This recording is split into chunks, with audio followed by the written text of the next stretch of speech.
Welcome on in here, Tuesday edition here. No fooling. That's right. We're here. First pitch coming to you live on the WagerTalk TV YouTube channel. Dan Alexander here with you.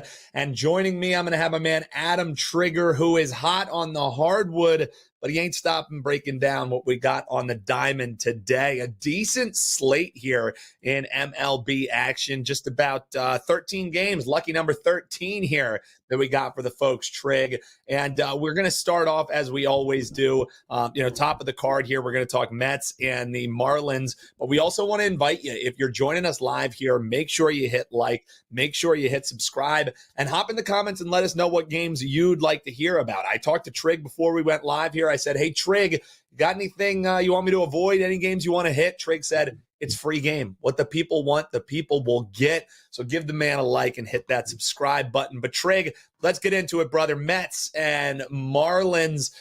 Mets, we'll have to talk about the other New York team a little bit later and what's going on with those bats and get your take on the torpedo that is sweeping the nation. But we'll at least talk here about the Mets. Big price that you're seeing here. Road favorite as they're taking on the Marlins. Alcantara is going to be on the hill for his second start of the year. Senga is opposing him. And this is an interesting handicap because the number, sure, it feels high for the Mets sitting at minus right around like 150. Maybe sounds a bit right when you just think and factor in how the Marlins have started the year, but at home is where they've done most of their damage here.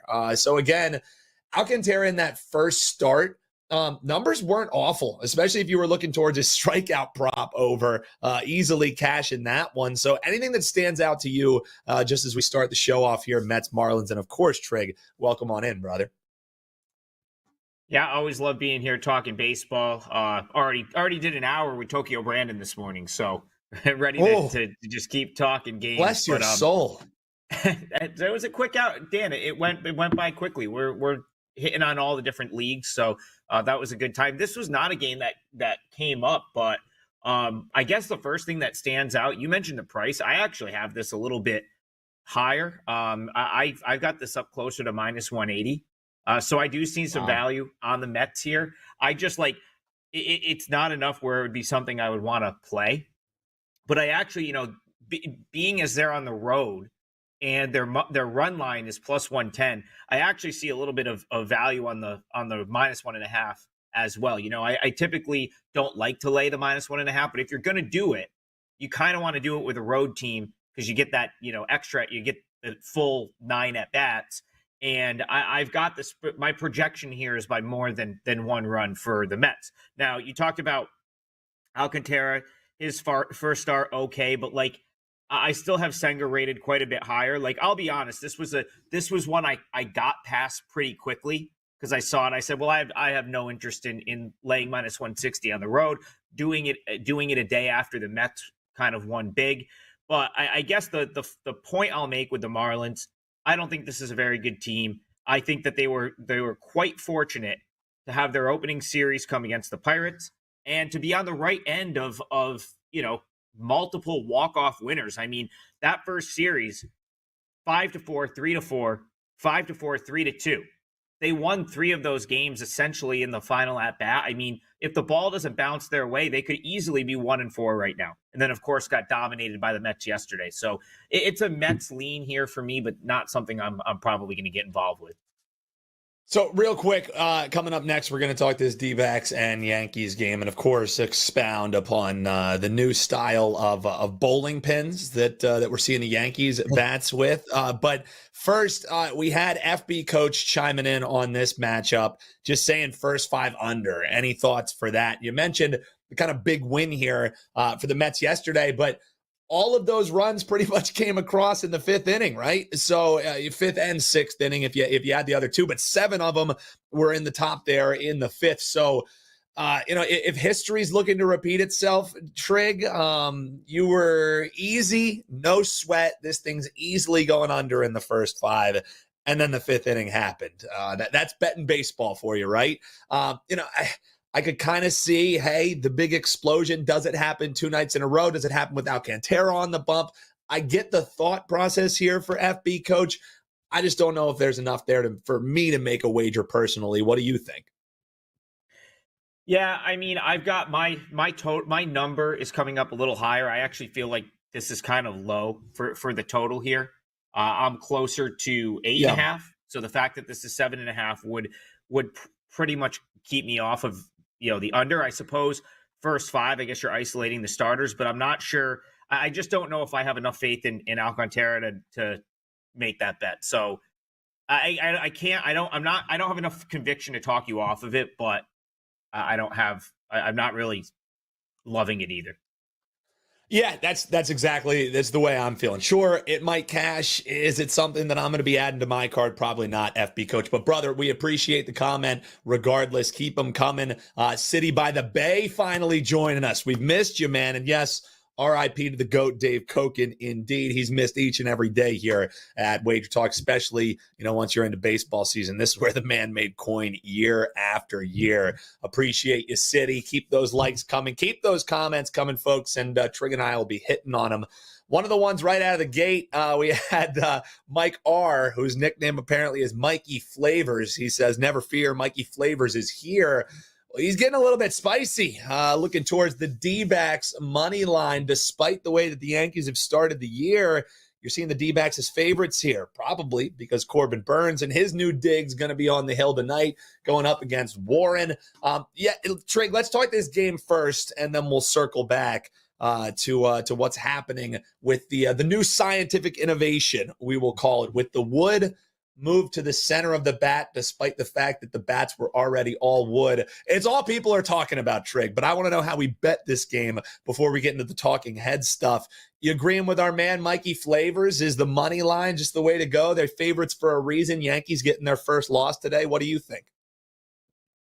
Yeah, I'm a little bit disappointed in myself for not betting this earlier. But there was this morning there was some respected Yankees money out there, and it kind of I kind of pumped the brakes for two reasons. One, respected Yankees money out there, which looks like it could be a fake at this point. But two, I guess just like not feeling really the need to step in front of the Yankees right now. So my personal take is this, Dan. I don't think it's the bats. Like I do think the Yankees are just red hot right now. I do think the bats are helping certain players, but I don't think the bat is like like for example, like Lindor used the bat this weekend. He had a terrible day at the plate, or he had a terrible weekend at the plate. I think there was guys on the Twins that used him, and the Twins didn't hit the ball at all weekend. So I don't think it's the bat. I think the Yankees were just a couple things. One, they had a really good weekend at the plate, and two, the Brewers are just kind of dreadful right now with where they're at pitching wise, especially their bullpen. Opening day, it wasn't like the Yankees were hitting bomb after bomb. They hit a couple, but it was I want to say, what did that turn into, like a 4-2 game that they kind of squeaked out at the end? So my gut this morning said I can't believe Arizona is an underdog with Corbin Burns on the mound, especially knowing like Will Warren's a guy that I feel like this is like the type of guy I'm playing either for or against in the early going. The reason is I have a pretty good sample of him at AAA last year, and I'm pretty confident in my rating of him. He wasn't like rated. He didn't rate out as like an elite AAA guy to me last year. And then when he came up to the big leagues, he did get knocked around. So like huge pitching edge for the Diamondbacks here. Yeah, I would agree with City by the Bay. What I think happened here is there was some money on the Yankees early, which was clearly a fake, because this is now up to like Arizona minus 115. I'm kind of with the viewers. I may just play this at minus 115. Like I don't know that I want to miss out here, because again, the Yankees are a team that I have every intention of playing against this week at some point, because I don't think it was anything other than they had a really good series to start the year against a team that had some pitchers that were just not very good. And so I do think that the price is quite inflated right now based on all the runs they scored over the weekend. And Arizona's a team I'm high on. Like I say this every year. I think this is like the fourth straight year that I've been high on the Diamondbacks, but I've pretty much been right 3 of those 4 years. And the one year that I was wrong, they had a really good second half, and we made a bunch of money playing them plus 1.5 during the second half. I think if you go back to 2021, that would have been that year. And then of course they've sort of overachieved every year since. So I'm I really like Arizona. I think Tokyo Brandon bet this morning when we were on the show. I should have just done that. I should have just done it then because I could have got like plus 102. But at minus 110, minus 115, I don't think the value has been like sucked out per se. So I think that's still a bet I would make, and maybe one I'll even add. I'm gonna think about it a little longer, but I think minus 110, minus 115, minus 120 that we have on the screen is definitely, I think, on the high side right now. I definitely think there's still sites with minus 115 out there if you want that. And I really like Arizona in this spot. Yeah, and again, that's why we shop around and try and find the best price there for you. Our 120's out there, but like Trig said, minus 115's available as well. So make sure you're betting that right price. Let's go Snakes, FB coach. Indeed, there, dude. I'll just say about the whole bat thing. Like this is a textbook example of just like prisoner of the moment stuff, right? Because Stanton was already using it last year. And also if opening day wasn't as crazy for the Yankees as it was, would this even be a talking point? Like it really wouldn't. I saw a funny tweet.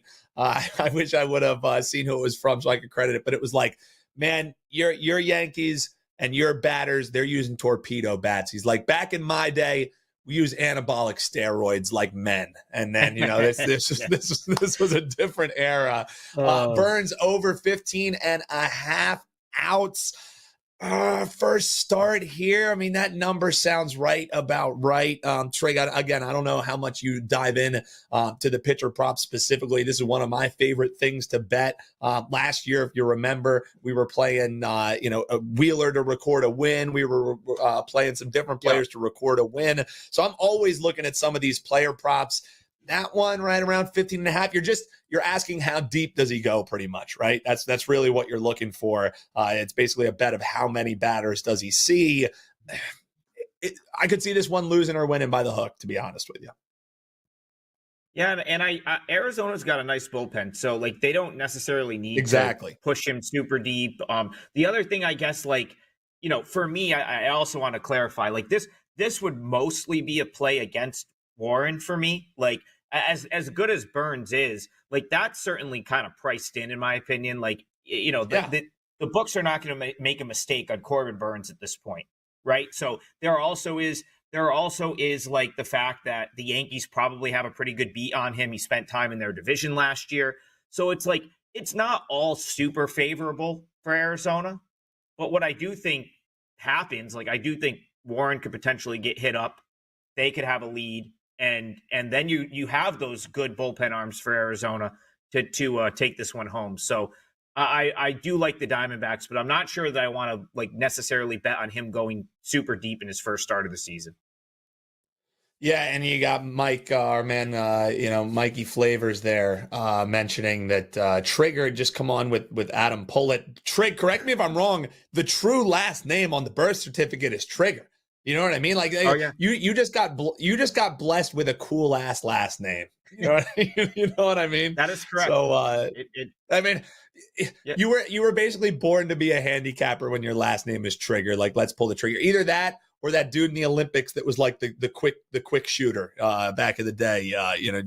This past Olympics, he would have had to be one of those two things. But pull the trigger, hop on board with our man Adam Trigger, who is just seeing it on the hardwood. A loss last night, but guys, that brings him on a 7-1 run. So check him out, wt.buzz/AT. Before we get back to some of these games, Trig, it is $5 Tuesday here at WagerTalk. You can get any cappers featured play for just $5. One of the best values. People love it when we do it each and every week. So what do you have locked and loaded here for $5 Tuesday? Yeah, so still a 2-1 day yesterday for me. I'm 12-3 all sports the last like 8 days or so. And it was baseball. It was MLB that got it done for us last night with the Tigers, of course, split on the hardwood. I have a 4% play in college basketball in the NIT tonight. So it's not that crown tournament that no one can bet. The play is in the NIT. I have a KBO play up. I'm off to a great start there. I'm going to see if they'll let me put that up later tonight for $5 as well, since it's still Tuesday. And but that'll be up. It's already locked in if you're all access, but that'll be up in some capacity. And then we'll probably add Major League Baseball at some point, but I've already got two plays I really like locked in. So that's why I didn't feel like I, had to rush out the MLB. And what I'm going to do is like, I'll probably just, if it's one of the games we talk about on the show, I'll probably just tweet it out for free. So make sure you're following me on Twitter at Adam Trigger WT, and MLB will likely just be posted today. Love it. And Trig, before we get back to specific games here, really good question by our man City. You haven't been in the chat here for a while, City, so you must have had some notes written down to fire off some great questions here in the chat. We appreciate that. He's saying, question for the panel. Of course, the panel is just Trig and I here today. So, question for the panel is, looking at the batter history versus the starting pitcher, or the starting pitcher's career record versus the team that they're facing, which is more important? Or he says, is it all irrelevant? As far as that quantifier of which is more important, I think the last part of your question is the truest one for at least how I look at it. Career record versus a team, in either way that you look at it, batters, that can tell you a little bit more. But starting pitcher career record versus a team, turnover, you know what I mean? Teams are changing all the time. So could it be the guy struggles with a trip to that ballpark? That might be a little bit more extrapolatable than looking at the starting pitching numbers versus, a team specifically. But for me, what I want to look at if I'm looking at pitching metrics, Trig, is in season, is recent form, and also how does it compare to what the bullpen numbers are? When I'm looking at numbers, that's what I'm looking at. What do you think as far as looking at teams or batters versus pitchers, or pitchers versus teams? I find that it's great, like talking points. It's really good for an analysis to make a trend that you can make sound really sexy. Outside of betting game by game in a long season like this, I personally don't find much value in it. What are you thinking, Trig? Yeah, I've gotten away from splits in recent years, and I think I've done better because of it. Like, for example, I'm not saying that none of them have merit. I certainly think batter versus pitcher history is definitely important, but yeah, I'm less inclined to buy too much into the fact that, oh well, this team in 5 games last year owned this guy. Okay, these are all big league guys, right? They're the best of the best, and they're going to figure out at some point what they maybe did wrong, right? A pitcher is probably going to figure out, let's say this team knocked him around 4 times last year. They have so much info, so much data, so much that they can pretty much pinpoint, all right, I got to start attacking these guys low and away because they turned on everything, stuff like that. So that's why I'm less inclined to totally go in on splits, because I just think the technology is so good, and the info that they have at their fingertips is so good that they can make the adjustment. Now, if it's someone that's just overmatched, that's different, right? But that really goes back more to where I have the individual rated across everything as opposed to against another team. So yeah, I've got away more from the splits, and I'm really I'm far. I was talking about this with Tokyo Brandon this morning. I'm definitely more inclined to trust in-season data more than project what I had projected coming into the season. And it's really why, for me, what I found is working this year is I think I have a better assessment of guys that spent a lot of time at AAA last year than the books do. And I'm finding almost all of my, last night was a perfect example. I got Tigers plus 105. I had Job rated much higher than Hancock. Both of them spent a considerable amount of time in the minors. I watch a ton of minor league baseball and following AAA, just as closely as I follow MLB, if not closer. So I'm trying to take my ratings and say, okay, I've got a discrepancy here. And then if I really do like it, I will find a way in with it. And last night, Tigers was an example. The day before, I had Kochanowicz for the Angels rated much higher than Martin, and I could justify a bet based on that, and both of those won. So that's probably how I'll be attacking it, especially in April, while we don't really have the in-season sample size yet. Yeah, I love it. That's Adam Trigger. WT.buzz/AT is where you can find him on socials at Adam Trigger WT. All right, let's get back to some specific games here. And this is a little earlier in the chat. We had Chris B dropping in saying that he's going to be looking to play the Nats team total over 3.5, right around minus 115. They, of course, playing the Blue Jays here today, and they get to face Jose Berrios, whose first outing, not all that great, right? 6 earned runs come across for him. If you look at this Nats team, they've scored 3 or more runs in each and every game except for last night, but that's a tough trip going all the way up there to Toronto. So maybe they settle in here a little bit. Big price on Toronto. I like the thought here that Washington maybe gets back here a little bit, and why look to back them on the side when you can take a team total that's sitting around 3.5 in a game that's lined around 8.5 here, Trig. I don't hate the look here from our man Chris B. What are you thinking in this game, or did any other team totals or kind of stand out in your mind? What do you think? Yeah, I don't hate the look either. What did you say the team total was, Dan? Do you have it in front of you? He said he got it 3.5 minus 115, which I think is a hell of a price with this game total. That's a good bet. All of my projections have the Nats scoring more than 4 runs here. This is a good example of, like, I'm probably higher on the Nationals lineup than most. Rochester is kind of like, so my local AAA team is Syracuse. It's about 30 minutes away. And the other team I go see a lot is Rochester, which is about an hour and a half away, but better ballpark. I just prefer going there a little bit better. And that is, and I went a lot last year because a lot of these guys that are on the Nationals right now were in Rochester last year because they had kind of a loaded farm system. So guys like Dylan Cruz, like James Wood, they spent considerable amount of time of their season up here in Rochester. So I think the future's bright for the Nats from that regard. You have CJ Abrams had a really good year last year. It's a good lineup. They grabbed Josh Bell, who's not going to hit under 100 all year. So I think that you can sort of expect him to produce a little bit more than he's produced so far. Hasn't really gotten going yet. I saw Kyber Ruiz lost some weight. He looks like he's in fantastic shape like that. So just all of these things are tilting me toward thinking the Nationals are probably undervalued from an offensive standpoint. So I don't hate that at all. I don't think that's a bad bet at all, especially if you got 3.5 minus 115. Like I said, all my projections have this with Nationals scoring 4 or more. Now, there's a good chance the Blue Jays do as well. So maybe I guess the over is where I lean in that one. But can't talk you off the Nationals play. No, and I just did a quick search on a couple different books, and it's not like he found a rogue number there. That's what we're seeing, 3.5 minus 115. I'm with you, Chris. I think you found a nice little misprice there. Trig's number saying that he sees it, and just kind of conventional wisdom kind of saying the same there. But, of course, we know this is baseball after all. So the projections, sometimes numbers don't lie until you're in the middle of baseball season in MLB. And that's when you feel like, how the hell are these numbers lying to me? Great stat here by City by the Bay. Berrios goes 2-0 last season after giving up 6 or more runs the previous start. Again, ends up being maybe a water cooler stat there for you. But we'll see. We'll track that one, and we'll circle back to it, City. One thing I want to circle back to, Trig, and then we'll ask you what game kind of stood out to you.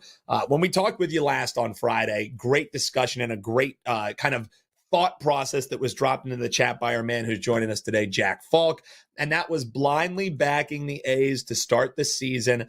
They're getting plus 115 right around that price again as they're taking on the Cubbies, who absolutely throttled them yesterday, 18-3. But still, if you look at the A's against the spread, they're 3-2 to start the year, 2-3. So if you're looking at some, you're just about at that kind of break-even point if you're getting plus money on the take back on the A's here. Severino and Steele, are you still looking to back this A's team? I mean, can't get much worse than last night, right?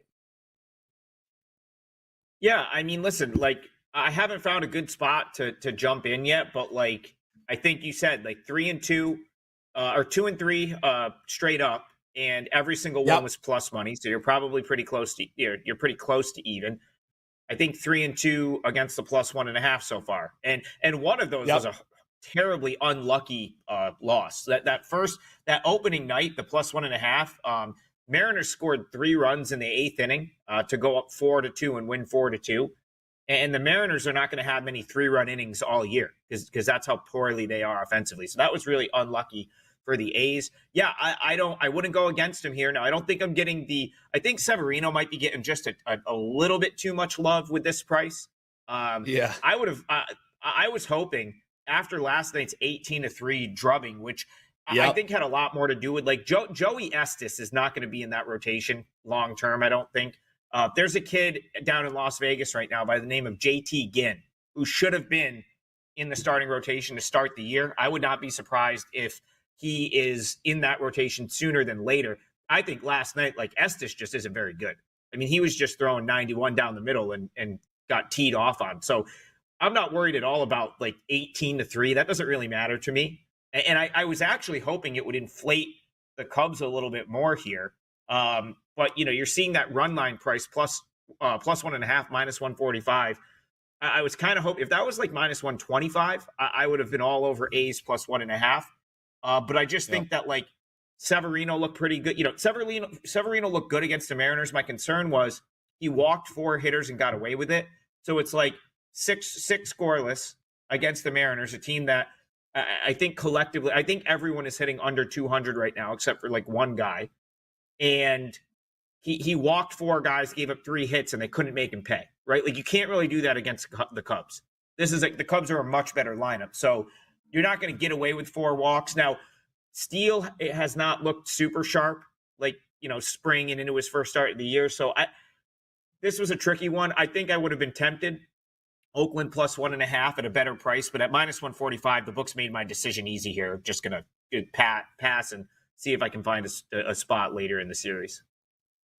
Yeah, and Jack pointed out you're down 31 cents according to these consensus lines. The ones they cashed in on plus 150, plus 119. This one shopping around that one plus 115 mark here for this one. So Trig, appreciate you hopping on here. Love that you were joining us. I was also seeing, I'm not sure if this ticker at the bottom is true or not here for you, Trig. Any comments? Buzz Williams heading to Maryland here. We got breaking news. Whoever knows what you're going to be getting here on First Pitch when we're live. The shaking of the head, Trig. Buzz Williams headed to Maryland. Breaking news here on First Pitch. Who knows? Here's the thing, nothing surprises me with these college basketball coaches or players anymore. Michigan State literally has their whole team intact, and they just went to an Elite Eight. They have one of the best head coaches in the history of college basketball, one of the best programs, and one of their players entered the transfer portal. So it's I got to be honest, stuff about this, I do not care until about September when I really start to prep for college basketball. Late summer and as rosters take shape, I could care less where these coaches go. It just doesn't matter to me. It'll matter to me when we're betting on games again. Exactly. I couldn't agree more. And the other thing is, we're not glib to the fact that it is April 1st. So right away, when I see this pop up, I'm like, is Joe screwing with us? I mean, who knows? With how crazy of the exit that there was, the absolute revolving chairs, it wouldn't put it past if it was April Fool's. But no, seeing CBS reports, Buzz Williams, Terps coach, Texas A&M coach, to replace Kevin Willard after he bounced. So drama. Drama indeed. Good for Maryland. He's a much better coach than Willard. I mean, I would take Buzz Williams over Kevin Willard any day of the week. You're saying Buzz Williams can't just give the ball to the freshman and say, "Hey, go get away with a walk so we can get this win"? That's now maybe we'll see an actual play drawn up at the end of a game to get a win that probably shouldn't have been a win. Yeah, clearly I had Colorado State money line, and I'm still pissed off about it, Trig. All right, let's circle back here, man. No, we've lost the plot. This is, of course, First Pitch here, but a little breaking news. That's why you're subscribed here, guys. Gambler Central, important stuff here for you. Trig, before we shut things down, we talked a couple games that the chat was bringing up. You mentioned that nothing's locked and loaded yet, but it is $5 Tuesday that you got an NIT play up for the folks. But today is the final day that you can lock in a week of access here in MLB. Yes, basketball is going on, hockey in full swing, but the MLB is here to stay, folks, and you can grab a week of plays from any capper of your choice, my man Trig included, for under $50. It's the last day, expires tonight at midnight, so if you want to get a great saving and get a week of action for under $50, today's the day to do it, as midnight on the East Coast is when the deal will be no more. But Trig, any of these games stand out to you? Anything you want to give a parting shot with the folks? Like I said, it's a decent slate. You're not seeing any crazy prices. I think we're seeing favorites as high as, like minus 170. And that's in that Padres game as they're just rolling to start the year. So some really advantageous prices here for some Tuesday MLB action. Anything catch your eye that you want to leave the folks with? Yeah, there's one that I really do like, and I'm kind of waiting to see how the market bets this. So I really like the Pirates plus 1.5, and it currently sits there at like minus 135. Listen, my threshold for plus 1.5, like you gotta really kind of be strict from a price point. You don't want to play plus 1.5 and just be like constantly laying minus 135 and minus 140. So it might be out of range for me, but this is one. So you had a pitching sort of, I don't know who got scratched here, but the starter is going to be Thomas Harrington. He's going to make his major league debut. He is someone that I was really impressed with in the minors last year, kind of shot up through the Pirates organization. Believe he started in high A. Toward the end of the year, he was pitching well in Triple A. So he's someone that I think is probably undervalued by the books, just not really having much on him. And I could see him having success against a Rays lineup that I just don't think is like super elite. So it's like, he's going to be up against, I think, a very manageable Rays lineup. Now, Shane Baz is good. Like, he's someone that has been just decimated by injuries over the past couple of years. Like when he's healthy, like he has upside to be like pretty good, but I don't know that I would have him. Like I went back to last year's, my pitching ratings from last year, which encompasses all levels of baseball for the individual. And Baz didn't rate out higher than Harrington. So you've got two teams here, in my opinion, who are relatively even. I think you could be splitting hairs to decide like who's like significantly better, the Pirates or the Rays. You got two pitchers. I'm probably higher on Harrington. And yet the Rays are like $1.75 favorite. I wonder if some of that has to do with the fact that they were thrown the layup to start the year of getting to host the Rockies, and then they won yesterday against the Pirates. So to me, like that's just I wouldn't make the Rays this big of a favorite. The problem is, I guess you could just take the money line with the Pirates. Like there's definite money line value there. I'm not sure I'm going to do that, but what I really would have loved here, Dan, would have been to get the road team plus 1.5 at a playable price, because again, the Pirates just lost 3 games. They lost 3 games by 1 run against the Marlins, where they had a lead and choked it away late. So you kind of got to worry about the bullpen a little bit with the Pirates. The other game they won was a 1-run game. So the plus 1.5 has a lot of appeal here to me, specifically with the Pirates. It's just the books are doing their job right now. Minus 135, minus 140 is a little bit steep, but I do see some Rays money coming in, likely because no one has any clue who Harrington is. And if that money continues to come, I probably will oppose that. I think if this got to like minus 130 for that plus 1.5, I'd probably fire away at the Pirates. I won't be surprised if they win. And, TB and I talked about this game on our show this morning, and first 5 under at the time was 4.5, and there was plus money. So that's kind of a lean for me as well, because I could see the Pirates also struggling with Baz. So I guess a little bit of a lean toward under in the first 5, take the bullpens out of it, especially if it's 4.5 plus money. That's a good number. And I like the Pirates plus 1.5, and we'll see. Again, if I play Major League Baseball tonight, it's probably going to be Pirates plus 1.5 or Diamondbacks, or both. I guess I'll have to kind of figure that out over the next couple hours. Trig. I'm shaking my head, man, because I said, do you have anything you want to leave the folks with?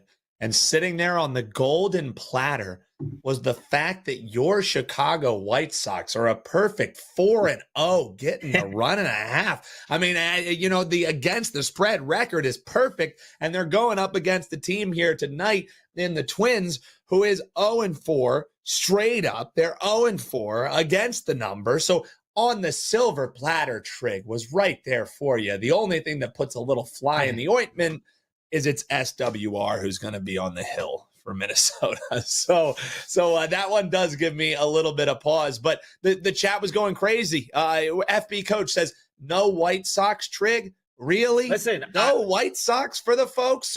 So come on, man. You can't leave us hanging like that. What are you doing? I talked about the White Sox on opening day with Brian Power. I felt like I missed my opportunity to sort of take the +1.5 with them on that day. I actually bet against them. What are you doing? I bet against the White Sox. Listen, here's the thing. The White Sox are still probably the worst team in the American League. So you really got to be careful picking your spots with them. I played against them on Sunday. I got a win with the Angels. I thought getting Angels -120 on Sunday was like, that got bet down. I think the Angels opened like -145, got that all the way to like -119, -120. I jumped in at -120 because I thought that was like insane. And honestly, to the White Sox credit, like they even made that game difficult. Like the Angels needed Kenley Jansen had to work out of a tough jam in the ninth to close out a 3-2 win. So the White Sox have played great so far this year. And I'll tell you this, I still handwrite out all my AAA notes here. Every day. Rob Vino. So there you go. And right up here, Charlotte Knights in the top left-hand corner have a lot of good play. Like the Whites, listen, I'm not saying the White Sox are coming by any means. Like this is still probably a team that wins 50 games this year, but they are not in as bad of a situation as they were the last 2 years. There is guys at AAA that could be productive major leaguers this year. And so I do think like the books probably have them a little bit undervalued, but like right now, like listen, the Twins have been really awful to start the year. I want no part of the Twins here either. Yeah. So this is just a game like this is a series that I'll probably just stay far away from, but maybe look to pivot when they both go to a different city in the coming days. Yeah, for me, it's SWR outs over. I think he gets a nice long leash here. So I think you're going to see him going deep. I'm not sure what your price is on that. As far as your take bet, you're definitely going to have to lay a little bit to do it. But I would even maybe look at an alt line. I think you get a nice favorable matchup for him, a team who really wants to get off the snide. I would look towards some SWR pitcher props. My favorite one being looking towards those outs over. All right, Trig, always a pleasure, man. Thanks for hopping on here with us again. Check him out, wt.buzz/AT. Locked and loaded. He's got a $5 play in NIT, just a mere 7-1 run. Sure, dropped one last night, but that just means bounce back incoming here. You can check him out over at wt.buzz/AT. Huge thanks to you guys in the chat. Eric D back in the house. That's right. Go Phils, go. Indeed, getting a little day off, kind of a weird setup Monday, and then we'll play again on Wednesday.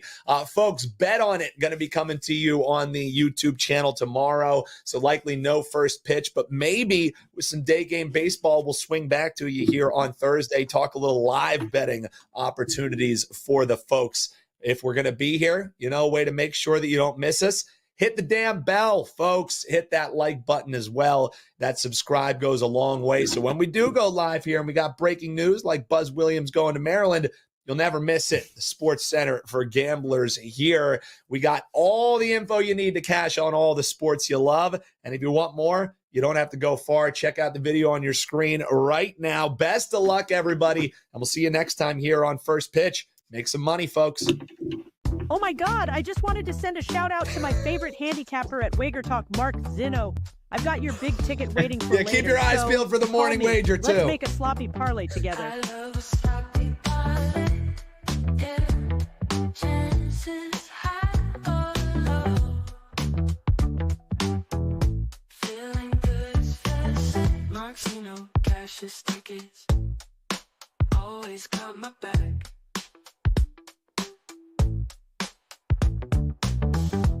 In the highs and wicked.